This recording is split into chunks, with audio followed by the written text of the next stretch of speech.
अस्सलाम वालेकुम। अस्सलाम वालेकुम सर। वालेकुम।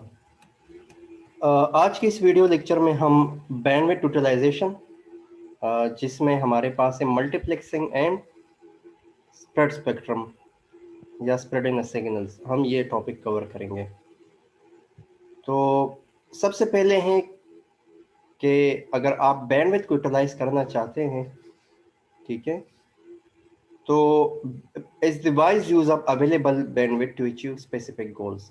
तो आप क्या करना चाहते हैं कि जो आपके पास अवेलेबल बैंडविड्थ होता है उसको आप क्या करें, उसको आप वाइजली जो है आप उसको यूटिलाइज करें। ठीक है, उस उस यूटिलाइजेशन में अगर आप एफिशिएंसी चाहते हैं तो वो उसको आप मल्टीप्लेक्सिंग से आप एफिशिएंसी ला सकते हैं। और अगर आपको प्राइवेसी और एंटी जैमिंग रिक्वायर्ड है किसी सिग्नल के लिए तो आप क्या कर सकते हैं, आप स्प्रेडिंग कर सकते हैं। किसी सिग्नल को आप क्या कर सकते हैं, स्प्रेड कर सकते हैं। तो दो चीज़ें हैं कि जहाँ पे आपको एफिशिएंसी रिक्वायर्ड हो वहाँ पे आप क्या करते हैं, आप मल्टीप्लेक्सिंग करते हैं। आप मल्टीप्लेक्सिंग जो है ये डेटा कम्युनिकेशन में एक बहुत बड़ा, आप समझ लें कि ये बहुत इंपॉर्टेंट टर्म्स है और ज़्यादा इसको ये फिनोमिना काफ़ी ज़्यादा यूज़ होता है और हम इसको ज़्यादातर बैकबोन के और मोस्टली हम बैकबोन पे इसको देखते हैं। ठीक है, मल्टीप्लेक्सिंग ये होता है कि अगर आप क्या करते हैं कि आप मल्टीपल सिग्नल्स को क्या करते हैं, कंबाइन करते हैं और उसको एक लिंक पे ट्रांसमिट कर देते हैं। उसकी मिसाल ये है कि अगर फ़ोन कॉल्स की अगर हम बात करें, ठीक है, हम टेलीफोन सिस्टम की बात करें, घरों में जो आपके पीडीसीएल टेलीफोन यूज़ हो रहा है, तो अगर आपके पास 1000 बंदे एक टाइम पे बात कर रहे हो लेकिन सब 1000 का डेटा जो है वो सिर्फ एक लिंक पे ट्रांसमिट हो रहा है, मतलब केबल एक है और सबका डेटा उस एक लिंक के ऊपर ट्रांसमिट हो रहा है, तो उसको क्या कह सकते हैं, उसको हम मल्टीप्लेक्सिंग कहते हैं। इसके फायदे क्या हैं, मल्टीप्लेक्सिंग के हमारे पास फायदे क्या हैं? मिसाल के तौर पर अगर आपने हर एक डेटा को अलग-अलग ट्रांसमिट करना था, वायर वायर कम्युनिकेशन की अगर हम बात करें या जहाँ पे आप केबल यूज़ कर रहे हैं वहाँ पे हम बात करें, तो आपको कितने ज़्यादा केबल्स रिक्वायर्ड होते हैं। मल्टीप्लेक्सिंग ने क्या किया कि उस नंबर ऑफ केबल्स को क्या किया, रिड्यूस किया, सिर्फ वो एक केबल की तरफ, एक केबल पे आप क्या कर सकते हैं, ट्रांसमिट कर सकते हैं। बाज़ औक़ात हम सुनते हैं कि यार फाइबर ऑप्टिक एक बैकबोन पे एक केबल होते हैं, फाइबर ऑप्टिक केबल, और उस पे राउंड अबाउट 1 करोड़ से ज़्यादा जो है लोग जो है वो डेटा ट्रांसमिट कर सकते हैं, यूज़र्स सिमल्टेनियसली। ठीक है, तो आप क्या समझते हैं, इसको क्या कहते हैं, मल्टीप्लेक्सिंग कहते हैं कि मल्टीपल पीपल या multiple users are transmitting data simultaneously और सिंगल लिंक के ऊपर जब मल्टीपल यूजर डेटा ट्रांसमिट करते हैं तो उस फिनोमिना को क्या कहते हैं, उसको मल्टीप्लेक्सिंग कहते हैं। Multiplexing is the technique that allows the simultaneous transmission of multiple signals क्या होते हैं, वही यूजर्स का डेटा होता है, across a single link। ठीक है, so this is called multiplexing। काफ़ी ज़्यादा यूज़ हो रहा है आजकल, अगर आप देखें तो मोस्टली हम देखते हैं कि मल्टीप्लेक्सिंग के थ्रू ही डेटा जो है वो ट्रांसमिट किया जाता है। मतलब ये आप देखें कि आपके पास मल्टीपल इनपुट सिग्नल्स हैं, यहाँ पे आपके पास एक लिंक है, एक चैनल है, मतलब सारा डेटा अगर यहाँ पे काफ़ी ज़्यादा इनपुट पे लाइंस हैं, मतलब ये आपके घर से टेलीफोन लाइन आ रही है, किसी और के घर से, किसी और के घर से, किसी और के घर से, किसी और के घर से, और सारे एक टाइम पे कम्युनिकेट कर रहे हो, एक टाइम पे फ़ोन पे बात करो, तब भी इन सब का डेटा मल्टीप्लेक्सिंग से गुजरते हुए एक सिग्नल में कन्वर्ट होगा। इसको मक्स कहते हैं, मल्टीप्लेक्सर होता है जो मल्टीपल सिग्नल्स को इनपुट पे कंबाइन करके आउटपुट को एक सिग्नल जनरेट करते हैं, उसको मक्स कहते हैं। एंड देन आउटपुट पे आपके पास you have a demux, what it will do, ये दोबारा से एक सिग्नल को दोबारा मल्टीपल आउटपुट पे क्या कर देगा, कन्वर्ट कर देगा। अब बैकबोन पे आपके पास एक ही वायर है and you are transmitting multiple signals, ठीक है, या multiple data signals of the user, इसको कहते हैं मल्टीप्लेक्सिंग। कोई सवाल हो तो आप पूछ सकते हैं, समझ आ रहा है? Yes sir. ठीक है, अब आपके पास जो है मल्टीप्लेक्सिंग की जो है 3 कैटेगरीज है। एक है फ्रीक्वेंसी डिवीजन मल्टीप्लेक्सिंग जिसको हम कहते हैं एफडीएम, जो कि एनालॉग कम्युनिकेशन की, सही है। सेकंड हमारे पास क्या है, वेवलेंथ डिवीजन मल्टीप्लेक्सिंग, जो वो भी एनालॉग कम्युनिकेशन में यूज होती है, ठीक है। और थर्ड हमारे पास एक टाइम डिवीजन मल्टीप्लेक्सिंग, जो कि डिजिटल कम्युनिकेशन में ये मल्टीप्लेक्सिंग की टेक्निक यूज की जा सकती है या यूज होती है। So there are three different types of multiplexing categories. One is frequency division multiplexing, wavelength division multiplexing and time division multiplexing. अब हम हर वन बाय वन हर एक को कवर करते हैं कि ये किस तरह मल्टीप्लेक्स किए जाते हैं, किस तरह मल्टीपल सिग्नल्स जो हैं उसको कंबाइन किया जाता है एक ही सिग्नल की, एक ही लिंक के ऊपर। ये फिनोमिना किस तरह अकर होता है कि मल्टीपल लोग जो है या मल्टीपल सिग्नल्स को एक सिग्नल किस तरह बनाया जाता है, और फिर रिसीवर साइड पे उस सिग्नल, एक सिग्नल से फिर मल्टीपल सिग्नल दोबारा से किस तरह जनरेट किए जाते हैं। तो उसके लिए हमारे पास फ्रीक्वेंसी डिवीजन मल्टीप्लेक्सिंग भी यूज कर सकते हैं कि आप डिफरेंट फ्रीक्वेंसी को आप क्या करते हैं, मल्टीप्लेक्स करते हैं, या वेवलेंथ के थ्रू भी हम कर सकते हैं, जो कि ज्यादातर ऑप्टिकल कम्युनिकेशन में यूज की जा सकती है। थर्ड हमारे पास है टाइम डिवीजन मल्टीप्लेक्सिंग, कि किस तरह डिफरेंट टाइम स्लॉट में जो है यूजर कम्युनिकेट कर सकते हैं उस पर्टिकुलर लिंक पे। तो आते हैं हम फ्रीक्वेंसी डिवीजन मल्टीप्लेक्सिंग में। फ्रीक्वेंसी डिवीजन मल्टीप्लेक्सिंग में ये होता है कि आपके पास इनपुट लाइंस हैं, वो एक ही सिग्नल्स को क्या करते हैं, डिफरेंट चैनल्स में डिवाइड किया जाता है। वही एक एक ही मीडियम है, उसमें क्या होता है, डिफरेंट चैनल्स डिफाइन किए जाते हैं और हर एक चैनल की डिफरेंट फ्रीक्वेंसी होती है, ठीक है। तो ये क्या कहलाता है, ये फ्रीक्वेंसी डिवीजन मल्टीप्लेक्सिंग। इसकी एक मिसाल ये है कि ये क्या करता है, FDM is analogue multiplexing technique that combine analogue signals, that combine multiple analogue signals, ठीक है। इसको हम कहते हैं एफडीएम, फ्रीक्वेंसी डिवीजन मल्टीप्लेक्सिंग। इसकी मिसाल ये है कि सबसे पहले एक यूजर है, वो कोई उसकी फ्रीक्वेंसी ये है, ठीक है, वो फोन पे बात कर रहा है, उसकी फ्रीक्वेंसी ये है। दूसरे की फ्रीक्वेंसी ये है, थर्ड की फ्रीक्वेंसी ये है। ये तीनों क्या कर रहे हैं, ये बातें कर रहे हैं, मतलब फोन पे कॉल कर रहे हैं। तो मतलब उसकी जो वॉइस की फ्रीक्वेंसी जो है, या सिग्नल वॉइस का सिग्नल जो ट्रांसमिट कर रहे हैं, वो ये है, वो ये है, और वो थर्ड का हमारे पास ये है। अब तीनों के साथ क्या होता है, मॉड्यूलेटर जो है वो क्या होता है, मॉड्यूलेशन करते हैं। मॉड्यूलेशन हमने पहले भी कवर किया था। मॉड्यूलेशन उसे कहते हैं कि आप एक हाई कैरियर सिग्नल को किसी मैसेज सिग्नल, ये जो मैसेज सिग्नल के साथ आप क्या करते हैं, इसके साथ आप मल्टीप्लाई करते हैं या सुपर इम्पोज करते हैं इसके साथ, ठीक है। अब देखिए, देखिए मॉडल, देखिए इसके सिग्नल इस डिफरेंट है, इसका सिग्नल डिफरेंट है, इसका सिग्नल भी डिफरेंट है। अगर ये सेम भी होते, थोड़े से सेम भी आते, लेकिन यहाँ पे जो मॉड्यूलेटिंग फ्रीक्वेंसी है तीनों के डिफरेंट है। तो ये कैरियर फ्रीक्वेंसी 1 है, कैरियर फ्रीक्वेंसी 2 है, कैरियर फ्रीक्वेंसी 3 है। अब ये तीनों फ्रीक्वेंसीज जो हैं, ये आपके पास सिस्टम इसको मल्टीप्लाई करता है। सिस्टम के अंदर ये क्या होता है, मॉड्यूलेटर के अंदर ये चीजें होती हैं कि ये खुद से एक जनरेटेड मैसेज होता है जो इस सिग्नल के साथ मल्टीप्लाई किया जा सकता है। अब इसके साथ जब मल्टीप्लाई होता है तो आउटपुट को ये सिग्नल जनरेट हुआ, ये इसके साथ कंबाइन होने के बाद आउटपुट पे ये सिग्नल जनरेट हुआ, ये इसके साथ कंबाइन होने के बाद ये क्या हुआ, ये यहाँ पे ये आउटपुट सिग्नल बना। क्योंकि देखिए ये नेगेटिव पॉजिटिव दोनों साइड पे ना, नेगेटिव भी पॉजिटिव, ये नेगेटिव, ये सिंपल पॉजिटिव साइड पे, लेकिन जब ये कंबाइन होते हैं तो आपके पास आउटपुट कुछ ऐसी ही बनती है। ये दोनों का आउटपुट ये बनेगा, इन दोनों का आउटपुट ये बनेगा, इन दोनों का आउटपुट ये बनेगा। ये क्या है, ये तो आपके इंफॉर्मेशन सिग्नल है, जो कि आपका, आप जो बातें कर रहे हैं, ठीक है, उसकी उससे जो सिग्नल जनरेट हो रहा है। लेकिन ये सिस्टम अपनी तरफ से कुछ ऐड कर रहा है, और ये डिफरेंट फ्रिक्वेंसी कैरियर जो है वो आप डिफरेंट फोन सिग्नल्स के साथ, मैसेज सिग्नल के साथ जनरेट कर सकते हैं। ऑटोमेटिकली आपके पास आउटपुट सिग्नल जो है कंपैरेटिवली डिफरेंट है, ये इससे डिफरेंट है, ये इससे डिफरेंट है।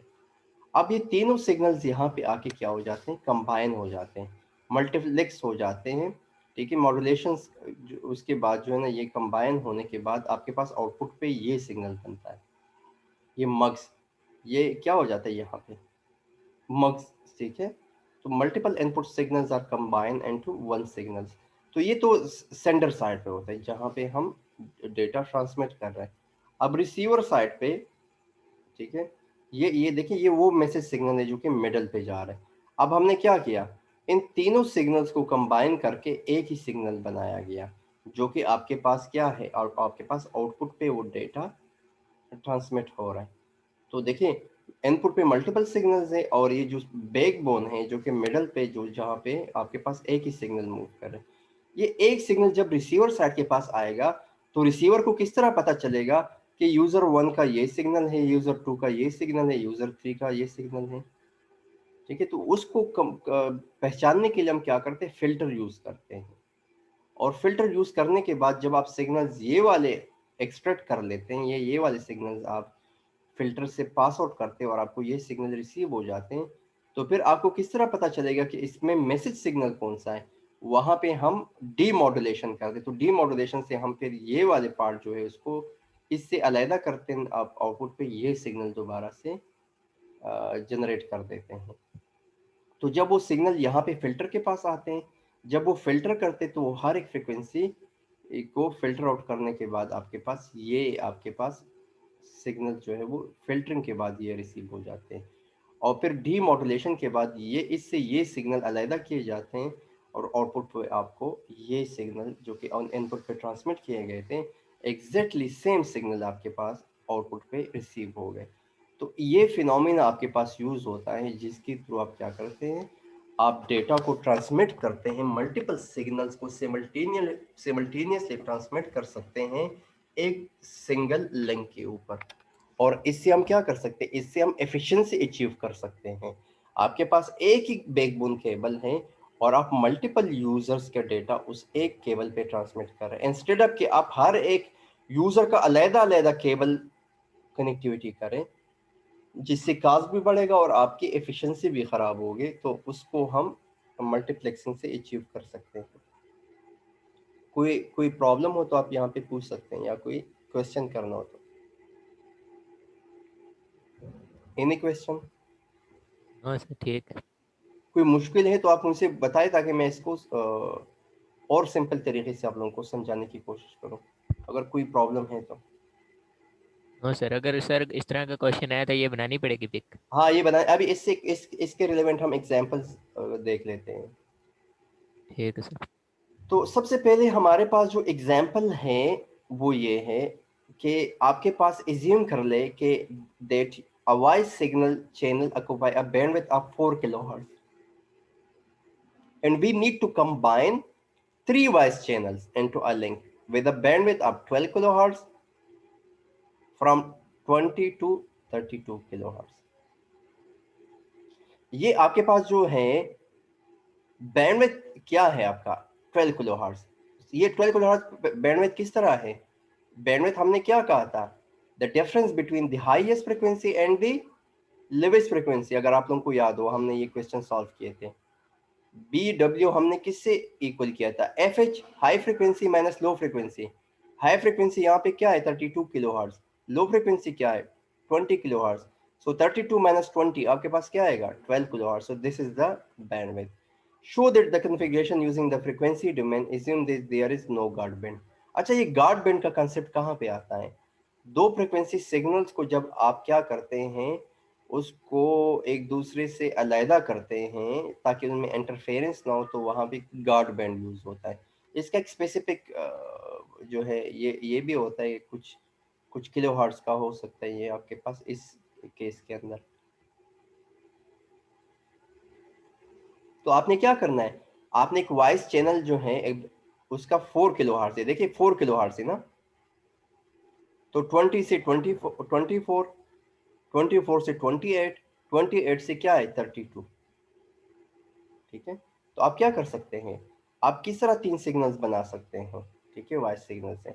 We use 20 to 24 kilohertz bandwidth for the first channel, जो आपके पास देखिए फर्स्ट चैनल यूज हो रहा है। देखिए ये आपके पास फर्स्ट चैनल जिसको हम कह सकते हैं, ये चैनल 1 के लिए हम कितना यूज कर सकते हैं 20 से 24 किलो हर्ट्ज, 24 फिर आगे जो है वो 28 तक दूसरे के लिए, और फिर आपके पास थर्ड के लिए इतना है। गार्ड बैंड नहीं है, जब गार्ड बैंड ना हो तो फिर आप क्या कर सकते हैं, आप इसको इस तरह उसी लास्ट को आप कंबाइन कर सकते हैं, 24 to 28 हो जाएगा एंड 28 से 32 हो जाएगा। दरमियान में कोई गार्ड बैंड नहीं, इसलिए इसको हमने एडजस्टेंट लिखा है। तो ये तीनों सिग्नल्स को हम इस तरह कंबाइन कर सकते हैं। मिसाल के तौर पर ये आपके पास एक क्वेश्चन है, ठीक है, एग्जाम्पल 6.1 है कि सबसे पहले आपके पास क्या है, first phone call, second, third. देखिए हर एक कितना है 4 किलो हर्ट्ज है, 0 से 4 किलो हर्ट्ज, 0 से 4 किलो हर्ट्ज, 4 माइनस 0 तो ये 4 किलोहर्ट्ज इसका बैंडविड्थ है। तीनों का आपके पास जो है वो 4 किलोहर्ट्ज का सिग्नल है। वो मॉड्यूलेटर से जब गुजरेगा तो मॉड्यूलेटर क्या सेट है, वो 20 से लेकर 32 किलोहर्ट्ज है। तो फर्स्ट का साइन क्या होगा, 20 to 24। सेकंड के लिए क्या साइन होगा, 24 to 28। थर्ड के लिए क्या साइन होगा, 28 to 32।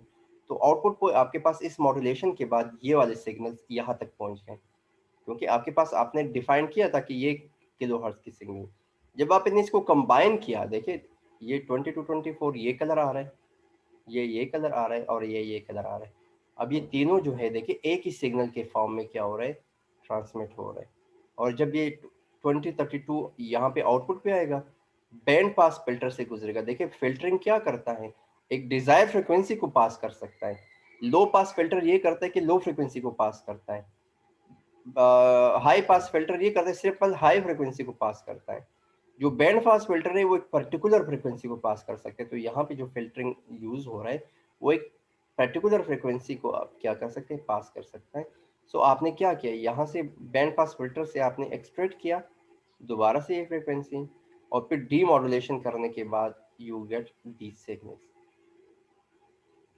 तो देखिए ये आपके पास क्वेश्चन है कि अगर आपके पास 3 चैनल्स हो, ठीक है, उससे आपने अगर आपके पास 4 किलोहर्ट्ज के, तो इसकी मॉड्यूलेशन और फिर मल्टीप्लेक्सिंग एंड देन डीमक्स और डीमॉड्यूलेशन आप किस तरह करते हैं। तो इस एग्जांपल से वो कंप्लीट फिनोमेना आप समझ सकते हैं कि ये बेसिकली प्रैक्टिकली जो है ये किस तरह काम करते हैं, किस तरह ये सिग्नल्स हैं, अलग-अलग सिग्नल्स को एक ही सिग्नल के फॉर्म में कंबाइन किया जाता है, जिसकी एक पर्टिकुलर बैंडविड्थ होता है लोएस्ट से लेकर हाईएस्ट तक। समझ आ गया? Yes sir.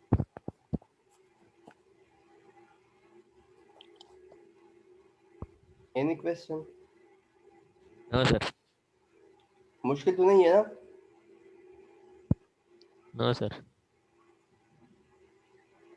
अब हम देखते हैं कि लेट्स सपोज आपके पास 5 चैनल्स हैं, ईच विद 100 किलोहर्ट्ज बैंडविड्थ, और उसको मल्टीप्लेक्स किया जाता है 5 चैनल्स के, और हर एक का क्या है, देखिए 5 चैनल्स है और हर एक के 100 किलोहर्ट्ज है। तो 100 मल्टीप्लाई बाय 5 टोटल क्या है bandwidth, 500 kilohertz. So what is the minimum bandwidth of the link that is needed to guard band कितना है, 10 किलोहर्ट्ज है between the channel to prevent interference. तो 4 क्या है वो बैंडविड्थ है। मिसाल के तौर पर इसको मैं अगर इस तरह देखूं कि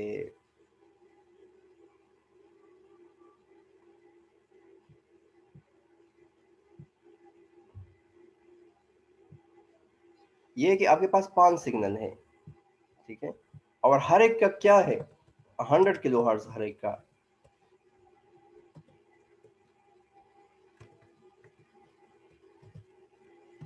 ठीक है, आपके पास 5 सिग्नल है, हर एक का क्या है, 100 किलोहर्ट्ज का इंडिविजुअल आपके पास है। लेकिन साथ में क्या यूज हो रहा है, साथ में यूज हो रहा है कि 4 किलोहर्ट्ज का क्या है, साथ में जो यूज हो रहा है कि आपके पास 10 किलोहर्ट्ज का गार्ड बैंड यूज हो रहा है। गार्ड बैंड कितना यूज हो रहा है,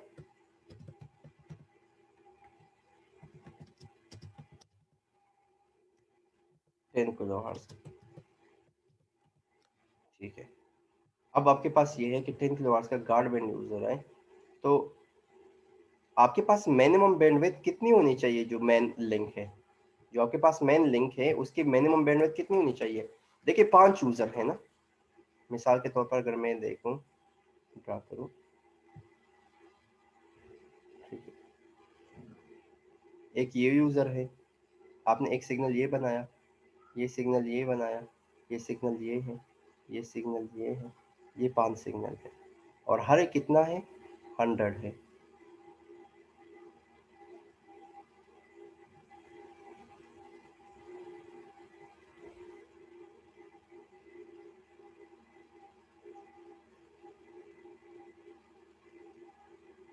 तो जब आपने इसको कंबाइन किया इन पांचों को, ठीक है, तो जो कंबाइन करने के बाद जो लिंक पे जा रहा है वो कितना जाएगा, 100 मल्टीप्लाई बाई 5, मतलब एक 100 आ गया। दरमियान में गार्ड बैंड कितना है, 10 किलो हर्ट्ज है। तो ये 0 से 100 अगर जो भी आप कर दें, 0 से 100 है, और दरमियान में 10 किलो हर्ट्ज जो है वो गार्ड बैंड आ गया, एक का हो गया, दूसरा भी 100 हो गया, ठीक है। फिर 10 किलो हर्ट्ज का क्या है, गार्ड बैंड आ गया, फिर 100 हो गया, फिर जो है 10 किलो हर्ट्ज का गार्ड बैंड आ गया, फिर 100 हो गया, फिर 10 किलो हर्ट्ज का गार्ड बैंड आ गया, और फिर 100 हो गया, बस फिर 100। अब गार्ड बैंड के आखिर में जरूरत नहीं रही, क्योंकि ये आखिरी सिग्नल है, गार्ड बैंड तो दरमियान में यूज होता है। तो 1 2 3 4 और 5 जो 500 हो गए, ठीक है। गार्ड बैंड कितने हो गए, एक ये हो गया दरमियान में दो सिग्नल का, 10 10 10 10 10, तो फिर आपके पास कितने हो गए, 40 जो है आपके पास गार्ड बैंड हो गए दरमियान में। तो टोटल जो आपके पास लिंक है मिनिमम, जो उसकी उसकी बैंडविड्थ कितना होना चाहिए, 540 किलो हर्ट्ज होना चाहिए, तब हम जाके ये मल्टीप्लेक्सिंग को अचीव कर सकते हैं। कोई मुश्किल है तो पूछ ले। Is any problem in the question, is no question में सर। देखिए फाइव चैनल्स हैं, so we need at least 4 guard bands. 4 हम क्यों यूज करते हैं, क्योंकि आखिर के, क्योंकि 5 नोड्स के दरमियान तो 4 ही यूज होंगे ना दरमियान में, तो इसी वजह से ये 4 यूज हुए हैं। तो टोटल जो आपको कितना रिक्वायर्ड है, 50 किलो हर्ट्ज आपको रिक्वायर्ड है, ताकि इंटरफेरेंस ना हो। ये देखिए, first 100 kilo hertz, second 100, third 100, fourth और फिफ्थ 100। तो यहाँ पे 10 किलो हर्ट्ज, यहाँ पे 10 किलो हर्ट्ज, यहाँ पे 10 किलो हर्ट्ज, तो 5 नोट के दरमियान 4 आपके पास 10 किलो हर्ट्ज के क्या यूज होते हैं, गार्ड बैंड यूज हो रहे हैं। तो टोटल क्या होगा, 540 किलो हर्ट्ज जो है लिंक का क्या होगा, बैंडविड्थ होगा। आपको मिनिमम इतना बैंडविड्थ रिक्वायर्ड है, तब जाके आप इंटरफेरेंस को अवॉइड कर के साथ आप डेटा को ट्रांसमिट भी कर सकते हैं। समझ आ गया, इसमें कोई इशू है तो पूछ ले। No sir.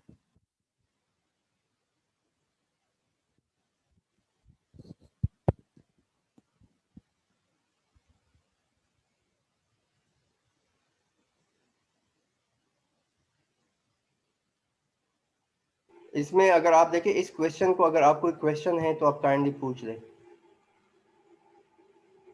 इसमें कोई इशू है तो पूछ ले। इस तरह के क्वेश्चंस आपके पास एग्जाम्स में आ सकते हैं, इससे रिलेवेंट क्वेश्चंस आपके।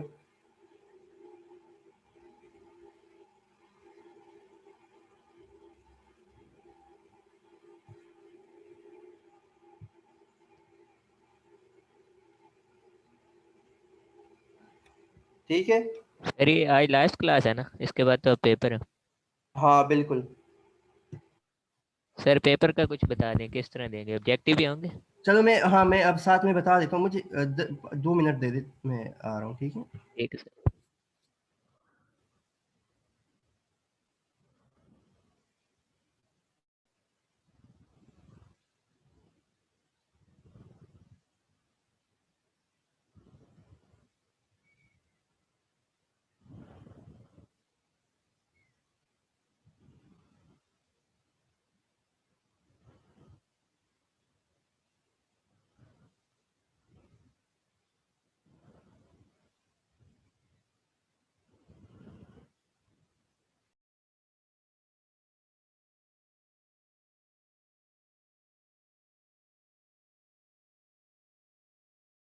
हाँ एक लेक्चर ये होगा, और साथ में एक लेक्चर मैं खुद से रिकॉर्ड कर दूंगा, वो मैं अपलोड कर दूंगा साथ में, ठीक है। तो मेरे ख्याल में ये आपका लास्ट लेक्चर होगा।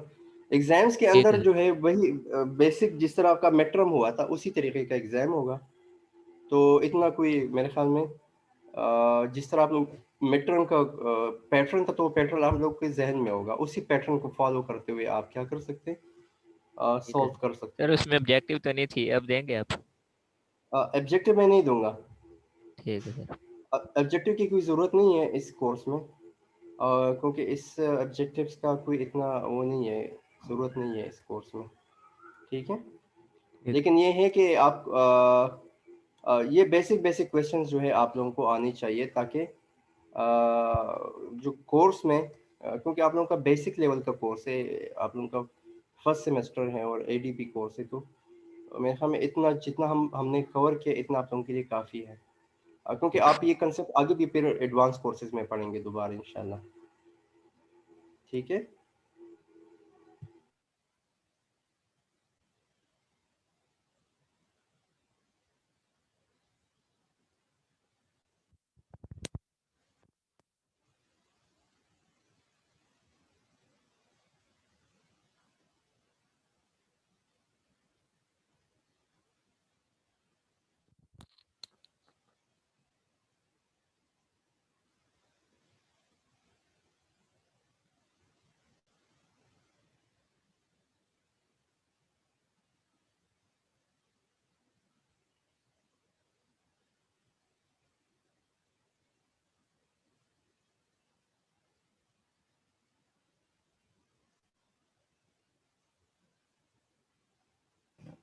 तो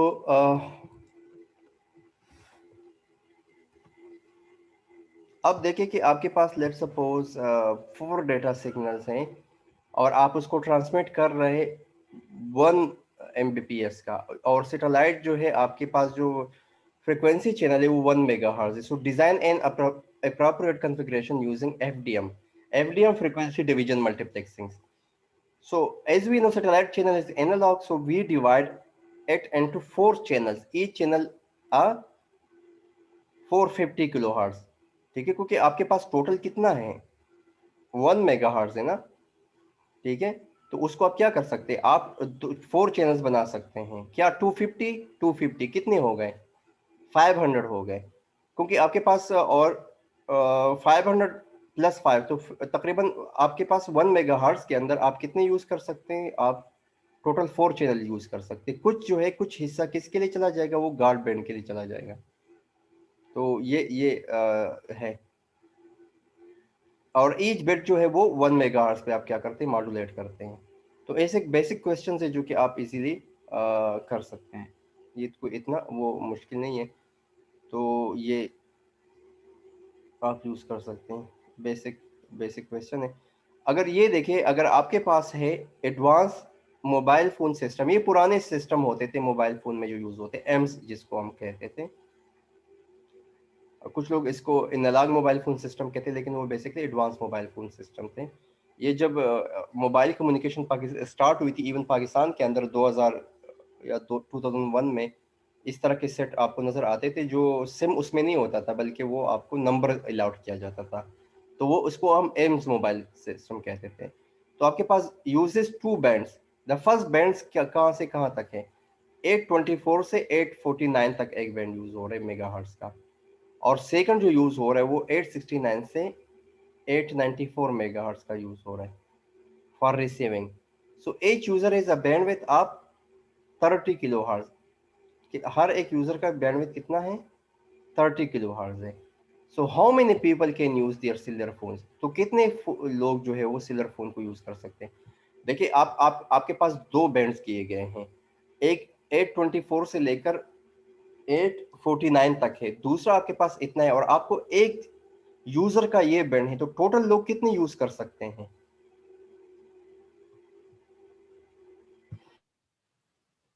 समझ आ गया, इसी इसी बैंड के अंदर, इसी बैंडविड्थ के अंदर आपके पास पर यूजर जो है वो 30 किलो हर्ट्ज है, टोटल कितने यूजर्स हो सकते हैं। देखिए एच बैंड इज 25 मेगाहर्ट्ज, क्योंकि देखिए 849 848 849 और माइनस क्या है 24 कितना बन गया 25 मेगाहर्ट्ज। तो ये भी 25 मेगाहर्ट्ज का है, दूसरा बैंड भी 25 मेगाहर्ट्ज का है। तो 25 मेगाहर्ट्ज में आपके पास क्या है 30 किलोहर्ट्ज एच है, तो आप इसको 25 को 30 पे डिवाइड करें। ठीक है, ये इस तरह है।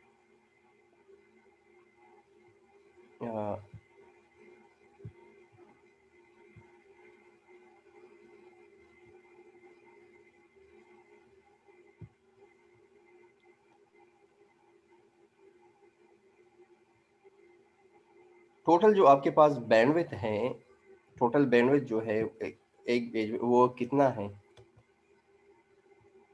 वो आपके पास है 25 मेगाहर्ट्ज है, ठीक है, और हर एक यूजर कितना यूज कर रहा है 30 किलोहर्ट्ज, तो इसको 30 पे डिवाइड करें और आसान आपको नंबर ऑफ यूजर आराम से आ जाएंगे। अच्छा 25 मेगाहर्ट्ज का क्या मतलब है, 25 टाइम्स मेगा किसकी इक्वल है 10 to the power 6, 10 to the power, इसको इस तरह यूज करें 10 टू द पावर 6 और डिवाइड बाय 30 टाइम्स, बल्कि अगर 10 टू पावर 6 से बेहतर है कि हम इसको इस तरह लिख दें 6 zeros लिख दें और divide by 30 times 10 kilo hertz कितना है 3 लिख दें, तो ये तीन इसके साथ कट जाएंगे, इन तीन के साथ, ये जीरो जो है ये इसके साथ चला गया, तो ये क्या रह गया आपके पास एंड पे 2500, ये खत्म हो गया ना जीरो, तो 2500 डिवाइड बाय 3, सो आपके पास 25 डिवाइड बाय 3 जो आपके पास आ गया वो 2500 डिवाइड बाय 3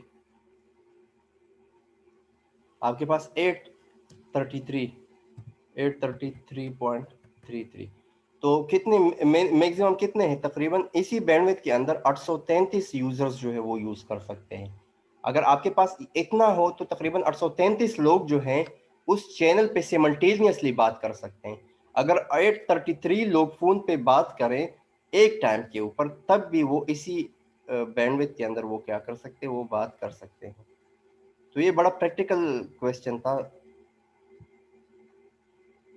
ठीक है, इस इतने लोग क्या क्या कर सकते हैं, बात कर सकते हैं। अच्छा नॉर्मली जब डिजिटल कम्युनिकेशन में बात होती है तो उसमें कुछ चैनल सारे यूजर्स के लिए नहीं होते, कुछ चैनल जो है वो कंट्रोल सिग्नलिंग और बाकी चीज़ों के लिए भी यूज होते हैं, और खैर उसको देखे, लेकिन ये जनरली इस तरह इतने यूजर्स, क्योंकि यूजर था तो इतने यूजर्स इसमें बात कर सकते हैं। इस पे कोई क्वेश्चन हो तो आप पूछ सकते हैं। ये बहुत इंपॉर्टेंट लेक्चर है, इसको आप रखें। अच्छा ये वेवलेंथ डिवीजन मल्टीप्लेक्सिंग है, तो मेरे ख्याल में ये फ्रीक्वेंसी डिवीजन मल्टीप्लेक्सिंग तक काफ़ी है, ये जो कुछ क्वेश्चंस मैंने किए इसको आप देख लें, और ये वेवलेंथ वगैरह पे मैं एक लेक्चर रिकॉर्डेड लेक्चर अपलोड कर दूंगा। सही है, ठीक है सर। आवाज़ आ रही है,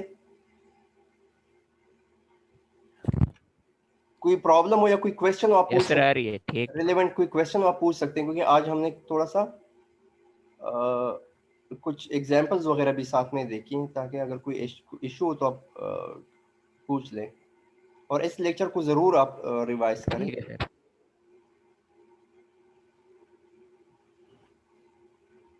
ठीक है, आप ये लेक्चर में इंशाल्लाह अभी अपलोड कर देता हूँ, साथ में ये स्लाइड्स भी अपलोड कर देता हूँ, ठीक है, ठीक है सर। टाइम क्योंकि ख़त्म हो रहे हैं तो इसलिए मैं ये कह रहा हूँ, ठीक है। और एक लेक्चर में रिकॉर्डेड जो है अपलोड कर दूंगा, मेरे ख्याल में इतना जो है इस कोर्स में काफ़ी था। आप लोगों का एक क्विज होगा इंशाल्लाह, ठीक है सर। एक क्विज हम रख लेंगे सैटरडे को, आप लोग तैयार हैं?